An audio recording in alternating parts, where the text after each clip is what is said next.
முன்னாள் ராணுவ தளபதி சரத் பொன்சேகா இருக்கார் இல்லையா? ஆமா. அவர் வந்து அனுர அரசாங்கத்துக்கு ஒரு விஷயம்னு சொல்லியிருக்காரு. சரத் பொன்சேகாவினுடைய கருத்துப்படி அவருக்கு தண்டனை குடுக்கணும் அப்படின்னா, மஹிந்த ராஜபக்ஷ அவர்கள தூக்கிலிடணும் அப்படின்னும் இவரு சொல்லியிருக்காரு. අපි ඇත්ත කතා කරන්න බය නැහැ. වෙන පැය 24 ගිහිල්ලා අත්අඩංගුවට ගන්න පුළුවන්. මහින්ද රාජපක්ෂට දෙන්න ඕන දඬුවම තමයි එල්ලා මැරීම. எதிர்கட்சிகள் ஏன் மௌனம் காக்குது? அரசாங்கம் இந்த ஈஸ்டர் ஞாயிறு தாக்குதல் விவகாரத்துல செயற்படுற விதம் எதிர்கட்சிகளுக்கு ஒரு பயத்தை கொடுக்க ஆரம்பிச்சிருச்சு. பல்லேகம ஹேமரத்ன தேரர் இருக்கார் இல்லையா? டிஎன்ஏ டெஸ்ட்டுக்கு அவர் தயார் அப்படின்ற மாதிரி அவர் சொல்லியிருக்காராம். 88 தடவை ஒரு 14 வயது சிறுமியோட போனுக்கு வந்து ஒரு 72 வயசு இருக்கக்கூடிய ஒரு தேரர் கால் பண்றாரு. எதுக்காகவா இருக்கும்? இந்த மாதிரியான விஷயத்துக்கு இல்லைன்னா அப்ப பின்ன எதுக்கு? ஏதாவது மத போதனைகள் அப்படி வழங்குறதுக்கு, பௌத்த மதம் சார்ந்த ஏதாவது விஷயங்களை சொல்றதுக்கு பல விஷயங்கள் சொல்லியிருந்தாங்க. அதுல எனக்கு அழுறத பார்க்கும்போது ஒரு விஷயம் தான் தோணுச்சு. நீங்க வேணான்னு தானே கூட்டு போய் விட்டீங்க. உங்களுக்கு பாரமா இருக்காங்க, உங்களுக்கு கஷ்டம்னால தானே கூட்டு போய் விட்டீங்க. உங்களால பார்க்க முடியாது அப்படின்றதால கூட்டு போய் விட்டீங்க. ஆமா. வணக்கம் கனுஷ்யா. வணக்கம், எப்படி இருக்கீங்க? நல்லா இருக்கேன் கனுஷ்யா, நீங்க எப்படி இருக்கீங்க? நானும் ரொம்பவே நல்லா இருக்கேன். இன்னைக்கு கிளைமேட்டும் கொஞ்சம் நல்லா இருக்க மாதிரி இருக்கு. சோ நம்ம நிகழ்ச்சிக்குள்ள போலாம். இன்னைக்கு என்னென்ன செய்திகளை பத்தி நம்ம நிகழ்ச்சியில பேச போறோம்? சரி, இன்னைக்கு வந்து முன்னாள் ராணுவ தளபதி சரத் பொன்சேகா இருக்கார் இல்லையா? ஆமா. அவர் வந்து அனுர அரசாங்கத்துக்கு ஒரு விஷயம்னு சொல்லியிருக்காரு. நீங்க என்னதான் பண்ணாலுமே அதை வந்து நாங்க ஏத்துக்க மாட்டோம். மஹிந்த ராஜபக்ஷ அவர்களுக்கு நீங்க தண்டனை கொடுக்கணும், அதுவும் ஒரு குறிப்பா ஒரு தண்டனையை தான் இவங்களுக்கு வந்து கொடுக்கணும் அப்படின்னு சொல்லியிருக்காரு. அது என்ன அப்படின்றத நீங்க நம்ம வீடியோல பாத்துடலாம். ஓகே. அதே மாதிரி இப்போ கோட்டாபய ராஜபக்ஷ இவர் வந்து இந்த ஈஸ்டர் ஞாயிறு தாக்குதல் தொடர்பா இவருக்கு வந்து பயண தடை விதிக்கப்பட்டது. அதுவும் ஒரு எதிர்பாராத ஒரு விஷயம். இவருக்கு பயண தடை விதிக்கப்பட்டது அப்படிங்கிறது, அதுவும் ஈஸ்டர் ஞாயிறு தாக்குதல் விஷயத்தோட தொடர்பு இருக்கிறதுனால இது நாட்டுல ரொம்ப பெரிய ஒரு பேசு பொருளா மாறி இருந்தது. ஆனா இப்போ ஒருத்தர் கருத்து தெரிவிச்சிருக்காரு. கோட்டாபய ராஜபக்ஷவினுடைய பெயரை நீங்க வந்து ஈஸ்டர் ஞாயிறு தாக்குதல் விவகாரத்தோட தொடர்பு படுத்துறது வந்து ஒரு மிகப்பெரிய குற்றச்சாட்டு, அதை எங்களால ஏத்துக்கொள்ள முடியாது அப்படின்னு சொல்லி ஒருத்தர் வந்து கருத்து தெரிவிச்சிருக்காரு. அது என்ன கருத்து, ஏன் அப்படி சொல்றாரு அப்படிங்கறதையும் பார்க்கலாம். அதே மாதிரி இப்போ இந்த ஈஸ்டர் ஞாயிறுன்னு எடுத்துக்கிட்டாலே ஒரு தவிர்க்க முடியாத பெயரா மாறி இருக்கிறது தான் இந்த சுரேஷ் சலே. இவருடைய இந்த வழக்கு தொடர்பான சில விசாரணைகள் வந்து நேற்றைய தினமும் நடந்தது. இது தொடர்பான தகவல்கள் வெளியாகி இருந்தது. நேற்றைய தினம் எங்களுடைய ஊடகத்துல வந்து அது தொடர்பான ஒரு முழுமையான காணொளி வந்து வந்திருந்தது. ஆனா எங்களுடைய நிகழ்ச்சியிலையும் நாங்க அதை பத்தி கொஞ்சம் இன்னைக்கு பேசலாம். அதே மாதிரி பாத்தீங்கன்னா பல்லேகம ஹேமரத்ன தேரர் இருக்கார் இல்லையா? அவர் வந்து இப்ப டிஎன்ஏ பரிசோதனைக்கு தயார் அப்படின்ற மாதிரி ஒரு தகவலும் வந்திருக்கு.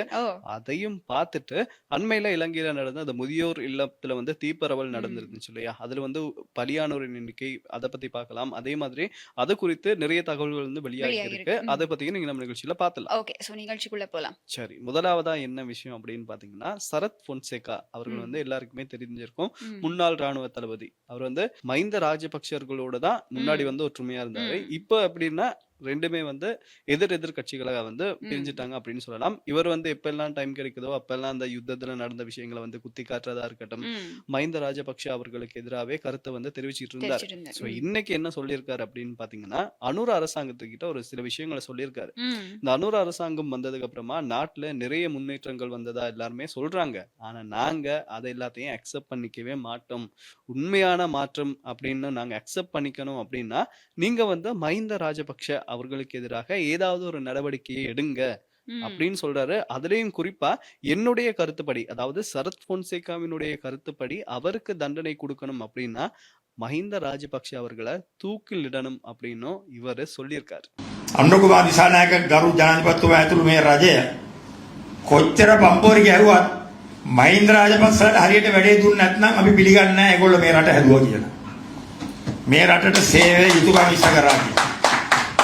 ඒ වැඩේ දුන්න දවසට තමයි පිළිගන්නේ මේ රජය මේ රටේ ජනතාව වෙනුවෙන් යුතුයකම් ඉෂ්ට කරා කියලා.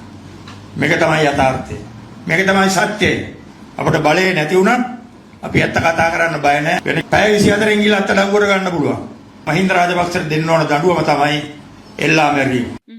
அதாவது இப்போ இந்த அரசாங்கம் மேல இருக்கக்கூடிய ஒரு மிகப்பெரிய குற்றச்சாட்டுன்னு சொல்ல முடியாது, ஒரு மிகப்பெரிய விமர்சனம் அப்படின்னு எடுத்துக்கலாம். என்னன்னா, இவங்க ஆட்சிக்கு வந்த நாள்ல இருந்து, ஆட்சிக்கு வர்றதுக்கு முதல்ல இருந்தே வந்து இந்த ராஜபக்ஷ குடும்பத்துக்கும் அவங்களுடைய ஊழல் வழக்குகள் தொடர்பா நல்ல ஞாபகம் இருக்கக்கூடிய ஒரு வசனம் தான், இந்த பழைய ஆவணங்கள் எல்லாத்தையுமே வந்து தூசி தட்டி திருப்பி எடுப்போம் அப்படின்னு சொல்லியிருந்தாரு.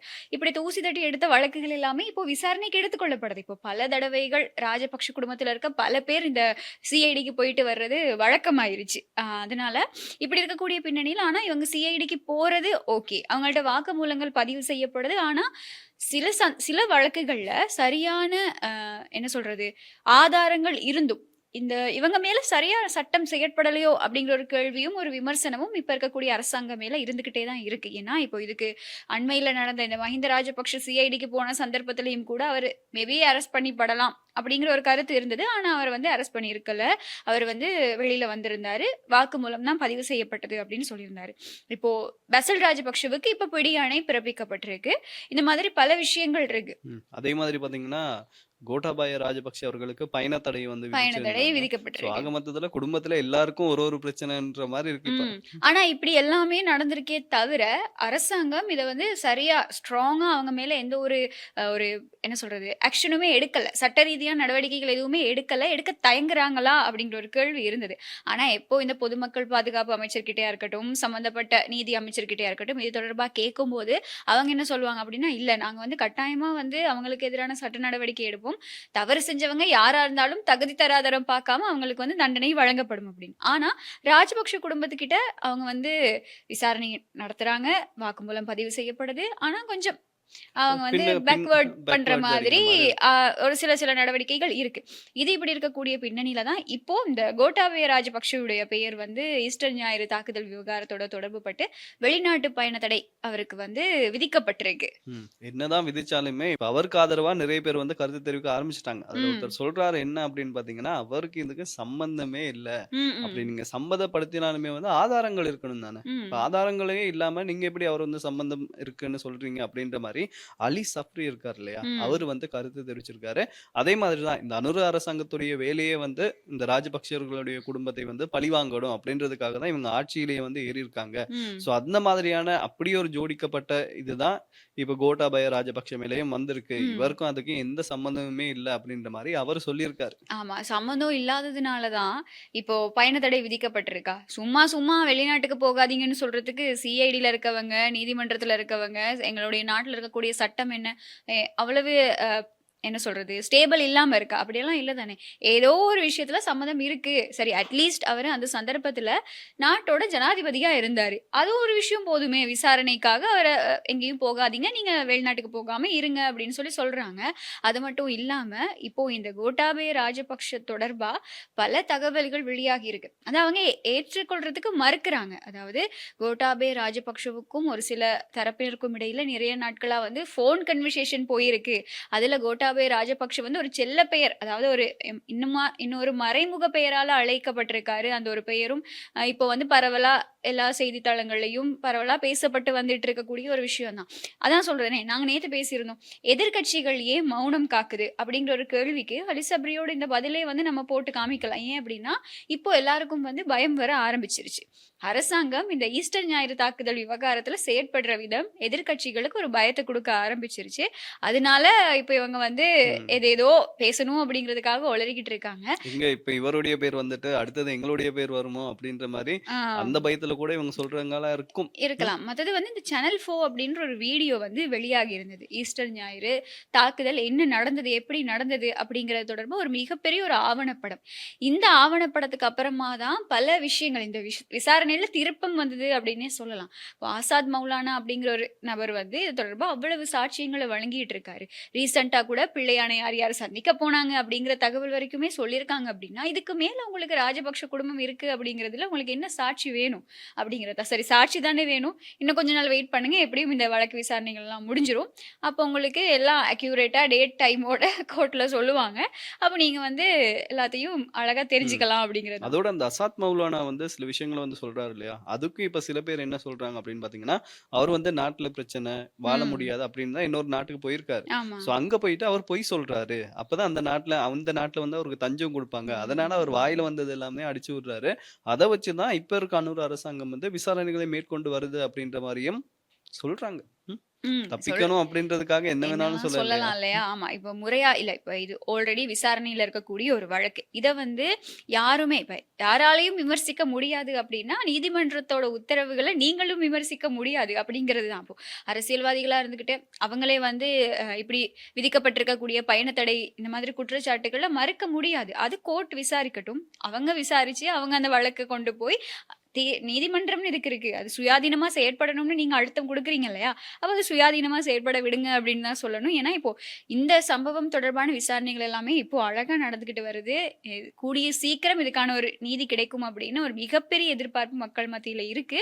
இப்போ எதிர்க்கட்சிகள் எல்லாமே எப்பிட்றா இத குழப்புறது? என்ன பண்ணா இத நிப்பாட்டலாம்? அப்படின்னு தான் வெயிட் பண்ணிட்டு இருக்காங்க. அதெல்லாம் ஜெட் நடக்காது ஸ்பீட்ல ராஜா. போய்க்கிட்டு இருக்கு. ஸோ ஆமாமா. எப்படா நிப்பாட்டலாம் அப்படின்ற மாரி நிப்பாட்டுறாங்க. அண்ட் இந்த விஷயத்த தான் எனக்கு இன்னொரு விஷயம் ஞாபகம் வருது. நேத்து கூட நம்ம ஒரு விஷயம் பேசியிருந்தோம் அப்படின்னு பார்த்தீங்கன்னா, சுரேஷ் சலே அவர்கள் ம். வந்து முன்னுக்கு என்ன சொல்லி அவங்களோட வைஃப் வந்து ஒரு கடிதம் எழுதுறாங்க.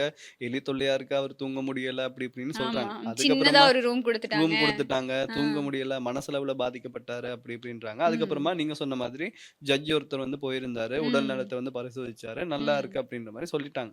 நேத்து வந்து நீதிமன்றத்துல இது நடந்திருக்கு. அப்ப ம். அங்க இருக்கவங்களே சொல்லியிருக்காங்கன்னா என்ன அப்படின்னு பார்த்தீங்கன்னா, இவருடைய நடிப்புக்கு வந்து ஒஸ்காரே குடுக்கலாம். குடுக்கலாம். அந்த மாதிரி நடிக்கிறாரு. அதுவும் ஆமா, நல்லா தான் இருக்காரு. இந்த டாக்டர்ஸ் எல்லாம் வந்தோனே பார்த்தீங்கன்னா, அவங்க கிட்ட சொல்லி அழுவுறாரு ஆமா. அப்படின்ற மாரி அவங்க சொல்லியிருக்காங்க. ம். அதாவது ஆஸ்கார தூக்கி எறியலாம் அவர் மேல அப்படின்னு சொல்லி வேற யாரும் கிடையாது. இந்த மேலதிக சொலிசிட்டர் ஜெனரல் திலீப் பீரிஸ் அவர்கள் தான் வந்து இந்த விஷயத்தெல்லாம் சொல்லியிருந்தாரு. உண்மதான். அவர் சொன்ன ஒரு விஷயம் அது வந்து கேட்கறதுக்கே நல்லா இருக்கு. எப்படின்னா, 8 பயங்கரவாதிகள வச்சு வழிநடத்த தெரிஞ்ச ஒருத்தர், என்ன சிஐடில வந்து மர்மமான விசாரணை அதிகாரிய பார்த்து பயப்படுறாரா? அப்படின்னு சொல்லி அவர் ஒரு கேள்வி கேட்டிருக்காரு. என்ன சுரேஷ் சலையால இந்த விசாரணைகள் எல்லாத்தையும் அதிகாரிகள் வந்து சமாளிக்க முடியல அப்படிங்கிறது வந்து உங்களால ஏற்றுக்கொள்ளக்கூடியதா இருக்கா? அப்படிங்கிற ஒரு கேள்வி. அதுவும் அவரு உயிர மாய்த்துக் கொள்றதுக்கு முயற்சி செய்றாரு அப்படின்னு சொல்லி எல்லாம் சொல்றீங்களே, அவர் 8 பயங்கரவாதிகள தனியா வழிநடத்தி இருக்காருங்கிறத நீங்க மறந்துட்டீங்களா? அப்படின்னு ஒரு ம். கேள்விய வந்து அவரு அதே மாதிரி கேட்டிருக்காரு. ஒரு கடந்த கால இவர் வந்து முன்னுக்கு அரசாங்க உத்தியோகத்தராவும் இருந்திருக்காரு. இருந்திருக்காரு. ஸோ இப்படி பயப்பட்டவருக்கா இப்படி ஒரு பதவி குடுப்பாங்க? குடுப்பாங்க. ம். அப்படியெல்லாம் குடுத்து, இதெல்லாம் பண்ணதுக்கு அப்புறமா, இப்போ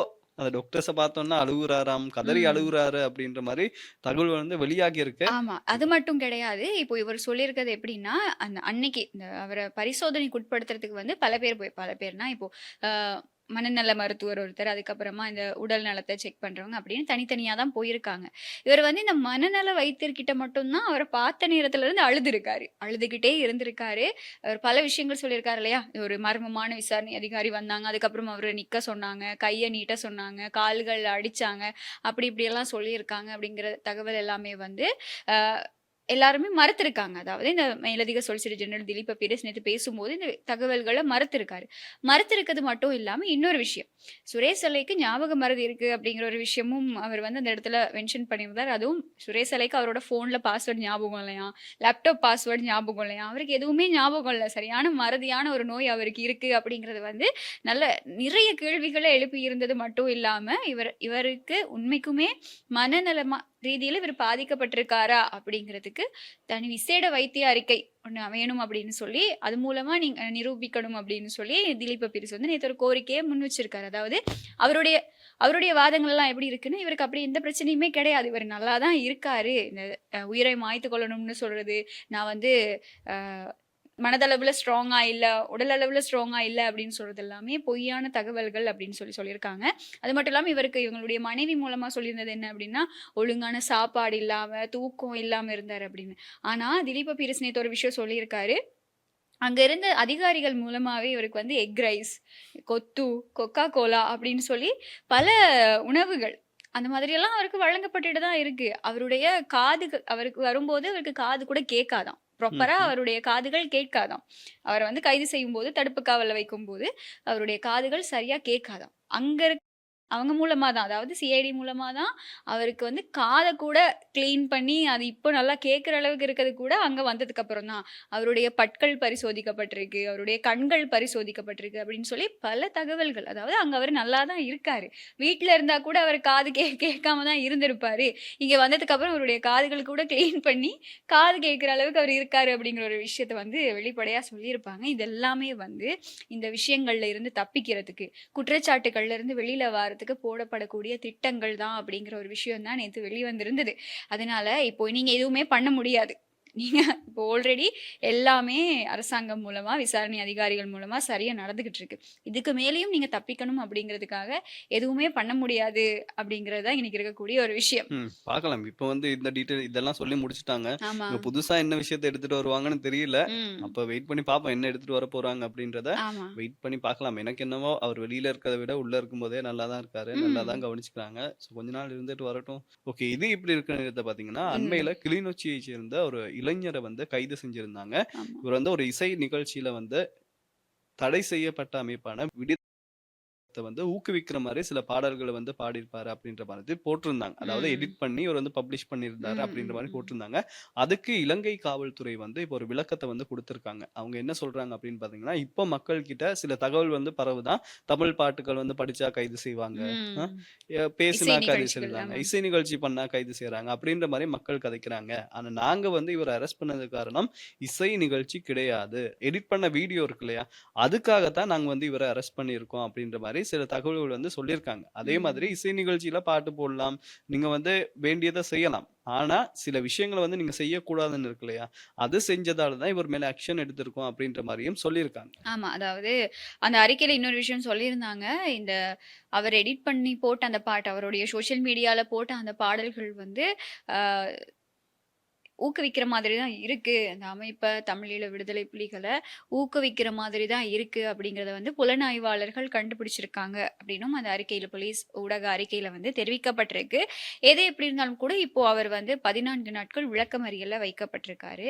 அவர் சார்புல இருந்தும் சட்ட ரீதியான நடவடிக்கைகள் முன்னெடுக்கப்பட்டுட்டு தான் இருக்கு. நேற்றைய தினமும் நாங்க பல நேர்காணல்கள் பார்த்தோம். அவரோட தரப்புல இருந்தும், அந்த இளைஞன் தரப்புல இருந்தும் என்னென்ன பண்ண முடியுமோ அதெல்லாம் வந்து அவர் பண்ணிக்கிட்டு தான் இருக்காரு. மத்தது வந்து இப்போ அ இவங்களுடைய பயங்கரவாத தடை சட்டம் அப்படிங்கிறது வந்து இப்படி ஒண்ணு இருக்கு இல்லையா? இப்போ இந்த மாதிரியான பாடல்கள், கலை கலாசார நிகழ்வுகள் மூலமா அவங்க வெளிப்படுத்தினாங்களா? இல்லையா? அப்படிங்கிறது இப்போ விசாரணைகள்ல இருக்கு. நான் சொல்றேன். அப்படி பண்ணாலும் இந்த பயங்கரவாத தடை சட்டம் தான். ஒருத்தர் ஆயுதம் வச்சிருந்தாலும் அவங்களும் பயங்கரவாத தடை சட்டத்துக்குள்ள தான் வாராங்க.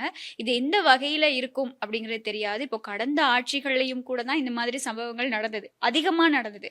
இப்போ இருக்கக்கூடிய அரசாங்கத்திலயும் இப்படி நடக்கிறது அப்படிங்கிறது வந்து ஏற்றுக்கொள்ள முடியாத ஒரு விஷயம். ஸோ இந்த மாதிரியான பின்னணியில பார்த்தீங்கன்னா, ரஜீவன் ஜெயச்சந்திரமூர்த்தி அப்படிங்கிற அரசியல்வாதியும் கூட ஒரு முகப்புத்தக அவருடைய Facebookல வந்து ஒரு போஸ்ட் போட்டிருக்காரு.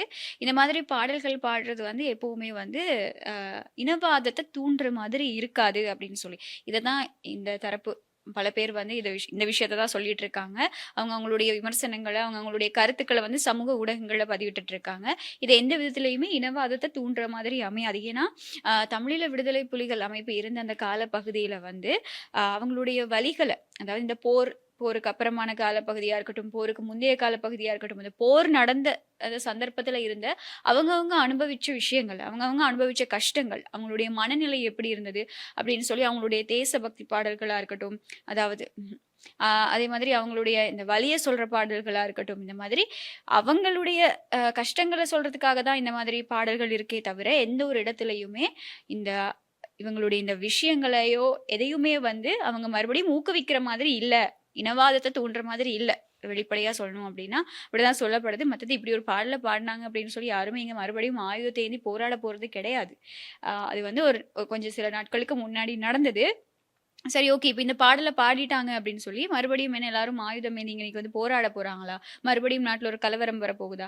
ஆனா அரசாங்கத்தோட எண்ணங்கள் எல்லாம் எப்படி இருக்கு அப்படின்னா, இதுதான் மறுபடியும் நடக்க போகுது அப்படிங்கிற ஒரு எண்ணக்கருவுக்கு கீழ அவங்க செயற்பட்டுக்கிட்டு இருக்காங்க. ஆனா இது எல்லாருமே வந்து கண்டிச்சுக்கிட்டு தான் இருக்காங்க. வெயிட் பண்ணி பார்க்கலாம். 14 நாட்கள் விளக்கமறியல் முடிஞ்சதுக்கு அப்புறமா, அ இன்னும் என்ன சட்ட நடவடிக்கைகள் எடுக்கப்படுமோ, அவர் வெளியில வந்துருவாரா? இல்லாட்டி என்ன மாதிரியான நடவடிக்கைகள் முன்னெடுக்கப்படும் அப்படிங்கிறத பார்க்கலாம். சரி வெயிட் பண்ணி பார்க்கலாம். இந்த நேரத்துல எனக்கு இன்னொரு விஷயம் ஞாபகம் வருது. சிவஞானம் ஸ்ரீதரன் இருக்காரு இல்லையா? அவர் ம். வந்து ஒரு விஷயத்த வந்து சொல்லியிருந்தாரு. ம். இலங்கையில ஆட்சிகள் தான் மாறி இருக்கு. ம். ஆனா தமிழர்கள் மீதான இனவாதம் வந்து இன்னும் மாறவில்லை. அடக்குமுறைகள் ம். எதுவுமே இன்னும் மாறல. மாறல. அதே ம். மாதிரி தான் இருக்கு அப்படின்றாரு. சரி நீங்க சொன்ன மாரி வெயிட் பண்ணி பார்க்கலாம். ம். விளக்கமறியல் முடிஞ்ச உடனே என்ன நடக்குது அப்படின்றத வெயிட் பண்ணி பார்க்குற இந்த நேரத்துல பல்லேகம ஹேமரத்ன தேரர் இருக்கார் இல்லையா, அவர் பத்தி நம்ம கதைச்சு ரொம்ப நாள் ஆச்சு அப்படின்னு சொல்லலாம். ஆமா. இப்போ பெருசா வந்து டாபிக்ல இல்ல. அதான் அவர் வந்து கொஞ்சம் அதுக்கு மேல நிறைய டாபிக் வந்ததால வந்துச்சு. அது கொஞ்சம் கீழே போயிடுச்சு அப்படின்னு சொல்லலாம். இப்போ வந்து அவர் சொல்லியிருக்கதா சில தகவல்கள் வந்து வெளியாகி இருக்கு. என்ன அப்படின்னு பார்த்தீங்கன்னா, டிஎன்ஏ டெஸ்ட்டுக்கு அவர் தயார் அப்படின்ற மாதிரி அவர் சொல்லியிருக்காராம். ஸோ ம். இதுக்கப்புறமா அரசாங்கம் என்ன செய்ய போகுது அப்படின்னு தெரியல. டிஎன்ஏ டெஸ்ட் பண்ணுவாங்களா, ம். அதுக்கு எவ்வளவு நாள் ஆக போகுது, ம். இந்த இது வந்து இனிமே சமர்ப்பிச்சு அன்னைக்கு யாரோ ஒருத்தர் வந்து நம்ம நியூஸ் ஆஃபீஸ்ல தான் ஒருத்தர் வந்து பேசிக்கிட்டு இருந்தாரு. ம். என்ன அப்படின்னா, ஒரு பொண்ணு வந்து 14 வயசுக்கு அந்த பொண்ணுக்கு ஒரு தவறான நடவடிக்கைக்கு உட்படுத்தியிருக்காங்க. அது நீதி கிடைச்சிருக்கு எப்படி அப்படின்னு பாத்தீங்கன்னா 29 வயசுல தான் நீதி நீதி. கிடைச்சிருக்காம். ஆ. அதுக்கப்புறமா 23 வயசுல அந்த பொண்ணை கூப்பிட்டு அப்போ 14 வயசுல என்ன நடந்துச்சு அப்படின்றத நீதிமன்றத்துல கேட்டு அந்த ம். பொண்ணை வந்து ஒரு மன அழுத்தத்துக்கு உள்ளாக்கி அப்படின்ற மாதிரி சில ம். விஷயங்கள் வந்து பேசிட்டு இருந்தாரு. அப்ப எனக்கு இது இப்ப இந்த நடந்த விஷயம் தான் ஞாபகம் வந்துச்சு. ஞாபகம் வந்துச்சு. இது எப்ப தீர்ப்பு கிடைக்க போதோ அப்படின்ற மாதிரி. ஆமா. அதாவது இப்போ இந்த பல்லேகம ஹேமரத்ன தேரர் அப்படிங்கிற விவகாரத்துல வந்து, இவருக்கு எதிரா நீதி சட்டம் செயற்படணும் அப்படின்னு வந்து சமூக ஊடகங்கள், சமூக வலைத்தளங்கள்ல பதிவிட்டவங்க, விமர்சிச்சவங்க, அவங்கவங்களுடைய கருத்து தெரிவிச்சவங்க ஏராளமானவங்க இருந்தாங்க. அதே மாதிரி இல்ல இது வந்து இலங்கையில பௌத்த மதத்த இல்லாம பண்றதுக்கு செய்யக்கூடிய ஒரு மிகப்பெரிய சூழ்ச்சி அப்படின்னு ஒரு சில பேர் வந்தாங்க. ஒரு தரப்பினர் வந்து சிறுமிக்கு தவறான பட்டங்கள சூட்டிக்கிட்ட ஒரு தரப்பு வந்தாங்க. இப்படி இவருடைய விவகாரத்துல வந்து பலவிதமான கருத்துக்கள் வெளிவந்தது. இப்ப ஒரு சம்பவத்துல 2 பக்கம் இருக்கும். 2 பக்கத்தையும் நம்ம ஆராயணும் அப்படிங்கிறத தாண்டி 2 தரப்புக்கும் ஆதரவாவும், எதிராவும் பல கருத்துக்கள் வெளியாயிருந்தது இந்த சம்பவத்துல தான் பார்க்கக்கூடியதா இருந்தது. சரி, சமூக வலைத்தளங்கள் மூலமா, இந்த சமூக செயற்பாட்டாளர்கள் மூலமா மக்கள் குடுத்த அழுத்தத்துல இவங்க என்ன பண்ணிட்டாங்க அப்படின்னு சொன்னா, இவருடைய இந்த பதவிய பறிச்சுட்டாங்க. இப்போ அவர் வந்து இருக்காரு. பிணையில தான் இருக்காரு. வெளிநாட்டுக்கு போக முடியாது. மத்தது சம்மந்தப்பட்டவங்களுக்கு எந்த ஒரு அச்சுறுத்தலும் விடுக்க முடியாது அப்படிங்கிற ஒரு பேர்ல இவர் இருக்காரு இப்போ. இப்ப இவர பார்க்கறதுக்கு அவருக்கு ஆதரவு தெரிவிக்கிற ஒரு குழுவினர் போயிருக்காங்க. அதுவும் தேரர்கள் குழுவினர் தான் போயிருக்காங்க. போன இடத்துல தான் இந்த கன்வர்சேஷன் வந்திருக்கு. அப்போதான் இவர் சொல்லியிருக்காரு, "இல்ல நான் வந்து டிஎன்ஏ பரிசோதனைக்கு கூட நான் தயாரா தான் இருக்கேன். என் மேல குற்றம் இல்ல அப்படிங்கிறத நிரூபிக்கிறதுக்கு நான் ரெடி." அப்படிங்கிற ஒரு விஷயத்த வந்து இவர் சொல்லியிருக்காரு. பார்க்கலாமே. நீங்க சொல்றதுதான். இப்போ நீதிமன்ற விசாரணைக்கு கீழ இருக்கு. இனி அடுத்த வழக்கு விசாரணை நடக்கிற சந்தர்ப்பத்துல தெரிய வரும் என்ன. ஏன்னா இப்போ பல அ பரிசோதனைகள் எல்லாமே வர இருக்கு இல்லையா? இப்போ அதாவது அந்த சிறுமியோட ஆடைகள் அரசாங்க பகுப்பாய்வாளர் திணைக்களத்துக்கு அனுப்பப்பட்டது. அது அந்த சிறுமியோடது தான் அப்படின்னு உறுதிப்படுத்தப்பட்டுச்சு. அதையும் தாண்டி இதுக்கும் இந்த தேரருக்கும் என்ன சம்மந்தம் இருக்கு அப்படிங்கிற விதத்துல இப்போ விசாரணைகள் நடந்துகிட்டு இருக்கு. அது மட்டும் இல்லாம இன்னும் பல தடயங்கள் எல்லாமே கிடைச்சிருந்தது. அந்த தடயங்களையும் வந்து அனுப்பியிருக்காங்க. அந்த சோதனைகளுக்கு உட்படுத்துறதுக்காக அதோட அறிக்கைகளும் வரும். சரி, இப்ப இவரும் வந்து டிஎன்ஏ பரிசோதனைக்கும் தயார் அப்படின்னு சொல்லியிருக்காரு தானே. இப்ப இவருடைய டிஎன்ஏ பரிசோதனை அறிக்கையும் வந்துரும். சிறுமியும் வந்து வைத்திய பரிசோதனைக்கு உட்படுத்தப்பட்டு அதுலயும் பல விஷயங்கள் உறுதிப்படுத்தப்பட்டிருந்தது.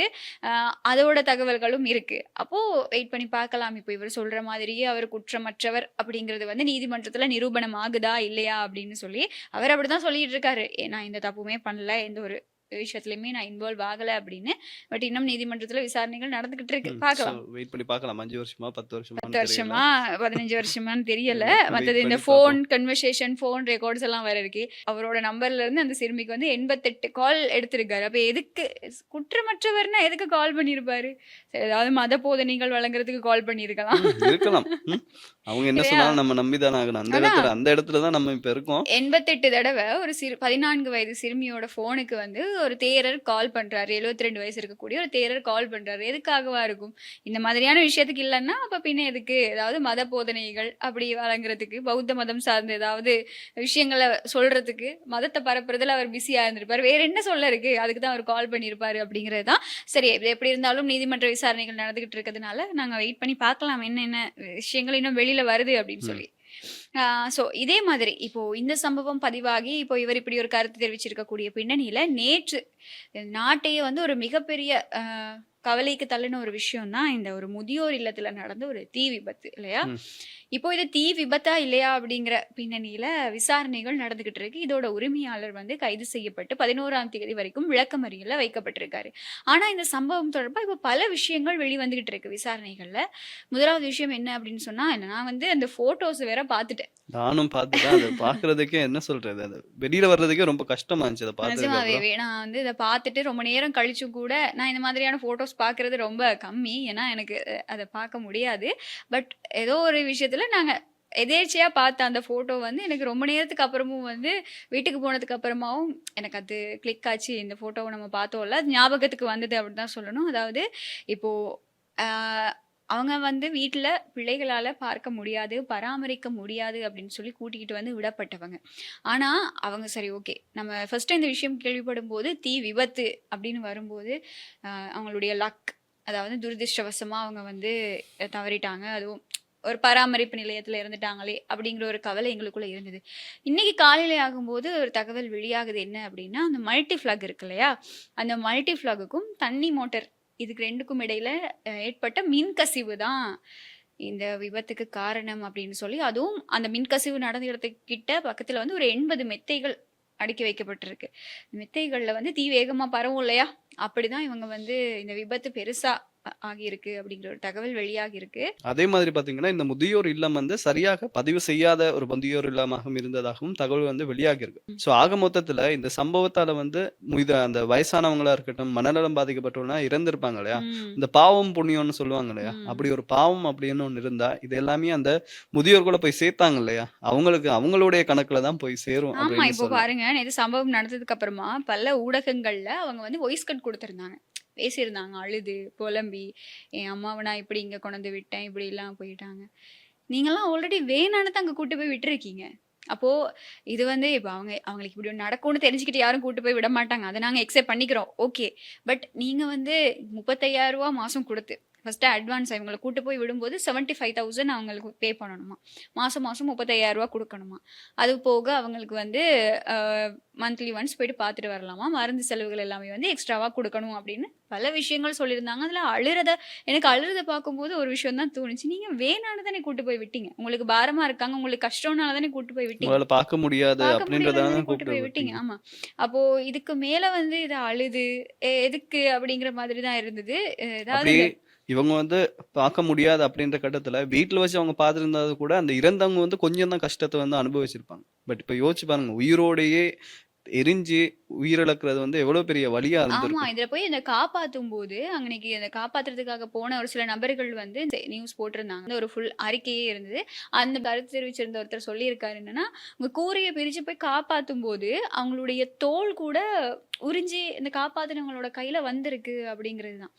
இன்னைக்கு இருக்கக்கூடிய முக்கியமான விஷயம் என்ன அப்படின்னு சொன்னா, இவங்க வந்து இந்த சங்கிலிகளால கட்டப்பட்டிருக்காங்க அப்படிங்கிற ஒரு தகவல் தான் வெளியாகி இருந்தது. அவங்கள சங்கிலி போட்டு கட்டியிருக்காங்க. அவங்கள அவ்வளவு இந்த மாதிரியான ஒரு ஆபத்து நடக்கும்போது, மிக முக்கியமா இப்படி ஒண்ணு நடக்கும்போது, என்னென்ன முன்னெச்சரிக்கையா என்னென்ன நம்ம செய்யணும். இப்போ ஒரு தீ விபத்து நடக்குது அப்படின்னா, அந்த தீய அணைக்கிறதுக்கு அன்னைக்கு ஒரு சில ஏதாவது ஒரு பாதுகாப்பற்ற இடத்துல அப்படி இருக்கணும் இல்லையா? அந்த எந்த விதமான முன்னெச்சரிக்கை நடவடிக்கை எடுக்கிறதுக்கு அந்த இடம் தயாரானதா இல்ல அப்படிங்கிறது ஒண்ணு. அப்போ இப்படி ஒரு அவசரமா இந்த மாதிரி ஒண்ணு நடந்துச்சு அப்படின்னா, அவங்கள போய் காப்பாத்துறதுக்கு அவங்க சங்கிலியால கட்டப்பட்டிருக்காங்க அதே அப்படின்னா, நேரத்துல கதவு கூட பூட்டப்பட்டிருந்ததாகவும் தகவல் வந்து வெளியே தகவல் வந்திருக்கு. வந்திருக்கு. சோ ம். இப்ப காப்பாத்த போறவங்க வந்து அந்த கதவு பூட்டப்பட்டிருக்கும் போது எப்படி காப்பாத்த முடியும்? கூரையை ம். பிரிச்சு தான் போயிருக்காங்க. அங்க போய் போயிருக்காங்க. பார்த்தா இவங்க வந்து கட்டி போட்டிருக்காங்க. ம். ஸோ இப்படியான தகவல் கேட்கும்போது கனுஷியா என்ன சொல்றது தெரியல. இப்படி ஒரு உயிரிழக்கிறது வந்து ஒரு சாதாரண விஷயமா ஆமா. இருக்கலாம். பட் இந்த மாதிரியான ஒரு உயிரிழப்பு வந்து அதுவும் வயசானவங்க. வயசானவங்க, மனநலம் பாதிக்கப்பட்டவங்க அத வந்து ஏத்துக்கவே முடியல. ஆமா. இப்போ இவர ரிமாண்ட் பண்ணியிருக்கிறதுக்கான ரீசன் என்ன அப்படின்னு சொன்னா, இவங்களுடைய இந்த முதியோர் இல்லம் அப்படிங்கிறது நானுமே இந்த சம்பவம் நடக்கிறதுக்கு முன்னாடி நானுமே அவங்களுடைய நிறைய TikTokல வீடியோஸா இருக்கட்டும், Instagramல வீடியோஸா இருக்கட்டும், நானுமே பார்த்துருக்கேன். ஏன்னா, இப்போ யாராவது போய் அந்த இடத்துக்கு போய் பார்க்க தேவையில்ல. அதாவது இது அட்ராக்டிவ்னு ஒண்ணு சொல்லுவாங்க இல்லையா? ப்ரமோஷன் பண்ணுவோம். சோஷியல் மீடியால நம்ம ப்ரமோஷன் பண்ணுவோம். இந்த உரிமையாளர் என்ன பண்ணுவார் அப்படின்னு சொன்னா, இப்போதான் பேசு பொருள் ஆகுது. இத நம்ம முன்னாடியே பேசியிருக்கணும். அது ஓகே. பட் இப்போதான் இது பேசு பொருள் ஆகுது. ஏன்னா, இப்போ பல விஷயங்கள் வெளி வருது இல்லையா? இப்போ மாசத்துல ஒரு தடவ தான் பார்க்க விடுவாங்க. அன்னைக்கு மட்டும் தான் அந்த இடம் கிளீனா இருக்கும். அவங்கள வந்து கிளீன் பண்ணி கூட அதாவது அவங்கள குளிப்பாட்டி, அவங்கள அழகா வச்சிருக்கிறது கூட அன்னைக்கு ஒரு நாள் தான் அப்படின்னு ஒரு விஷயம் வெளிவருது. மத்த நாள் எல்லாமே வந்து அவங்கள சும்மாவே கேர்லெஸ்ஸா அப்படியே விட்டுருவாங்க அப்படிங்கிறது தான். மத்தது நீங்க நோட் பண்ணி பாருங்க. இப்போ சோஷியல் மீடியால நிறைய பேர் போஸ்ட் பண்ணிட்டு இருக்காங்க எப்படின்னா, இந்த முதியோர் இல்லத்துல இருக்கிற ஒரு சில பேரோட பெயர்கள் கூட மக்களுக்கு தெரியும். அதுக்கான ரீசன் என்ன அப்படின்னா, இந்த சோஷியல் மீடியால TikTokல, Instaல, Facebookல இது எல்லாத்துலயும் வந்து இந்த உரிமையாளர் வந்து அவங்கள வச்சு ஒரு வீடியோஸ், அவங்க பண்ற சின்ன சின்ன குறும்புத்தனங்களா இருக்கட்டும், அவங்க பேசுற விஷயங்களா இருக்கட்டும், இது எல்லாத்தையுமே ஒரு வீடியோ பண்ணி, இப்ப கூட அந்த உரிமையாளரோட ஃபேஸ்புக் பக்கத்துக்கு போனால் இதெல்லாம் பார்க்கலாம். இப்போ கூட இருக்குது. இதெல்லாம் ஒரு வீடியோ பண்ணி அவங்க போடுவாங்க. சோஷியல் மீடியாவில் போடும்போது அவருடைய ஃபேஸ்புக்கில் மட்டும் மில்லியன் கணக்கான ஃபாலோவர்ஸ் இருக்காங்க அப்படிங்கிற ஒரு தகவலும் வெளியாகிருக்கு. அவங்க வந்து அது ஒரு பிஸ்னஸாக தான் பண்ணியிருக்காங்க. ஒரு சேவையை பிஸ்னஸாக பிஸ்னஸாக பண்ணியிருக்காங்க. பண்ணியிருக்காங்க. அதுவும் எல்லாரையும் வச்சு வீடியோ போட மாட்டாங்க. சில பேரால நம்ம ஒரு சின்ன குழந்தை ஒரு வீடியோ போட்டால் நம்ம வந்து அந்த சின்ன குழந்தையோட சின்ன சின்ன விஷயங்களை பார்த்து ரசித்து மறுபடியும் அவங்களோட வீடியோஸ் விரும்பி பார்ப்போம் இல்லையா? அந்த மாதிரி யார் ரொம்ப குறும்புத்தனம் பண்ணுறாங்களோ, யார் ரொம்ப மக்களுக்கு பிடிக்குதோ அவங்கள வந்து வச்சு வெளியில் கூட்டிக்கிட்டு வந்து அவங்கள மட்டும் செப்பரேட்டாக வீடியோஸ் எடுத்து அது மூலமாக தான் இவங்க இப்படி ஒரு இடம் இருக்குது. அதில் வந்து இன்னொருத்தவங்களும் கருத்து சொல்லியிருக்காங்க. நாங்கள் ஃபேஸ்புக்கில் பார்த்து தான் என்னுடைய அம்மாவையும் இங்கே கூட்டிகிட்டு வந்து விட்டுருந்தேன் அப்படிங்கிற ஒரு கருத்தையும் சொல்லியிருந்தாங்க. இப்படி பல விஷயங்கள் இருக்குது. இதை வந்து ஒரு பிஸ்னஸாக தான் பண்ணியிருக்காங்க அப்படிங்கிறது இப்போது கொஞ்சம் கொஞ்சம் தகவல்கள் வெளியில் வந்துட்டு இருக்கு. இதில் முக்கியமான விஷயம் என்ன அப்படின்னா, இது வந்து அரசாங்கத்தில் பதிவு செய்யப்படாத ஒரு முதியோர் இல்லம் அப்படிங்கிற தகவல் வெளியாகி இருக்கு. இப்போ நம்ம இந்த மாதிரியான விஷயங்களை தடுக்கணும் அப்படின்னா ஒன்றும் இல்லை. நீங்கள் இப்போ அழுது புலம்புறதுல வந்து அர்த்தமே கிடையாது. எங்களுடைய பெற்றோர்களை, எங்களுடைய அம்மா அப்பா வந்து கூட இருக்கும்போது பார்த்துக்கணும். அவங்க இல்லாமல் போயிட்டாங்க அப்படிங்கிறதுக்காக அதுக்கப்புறம் வந்து நம்ம அவங்க இருக்கும்போது இதை பண்ண முடியலையே அப்படின்னு ஏங்கிறத விட இருக்கும்போது பார்த்துக்கணும். நல்லா பார்த்துக்கோங்க. ஸோ அதான் நம்ம வந்து இப்போ எங்களுடைய வாழ்க்கை அப்படிங்கிறது நம்ம வேலை பழுவுக்கு மத்தியில் எவ்வளோ வேணாலும் பிஸி ஆகலாம். சரி, ஓகே, எங்களுக்கு புரியுது.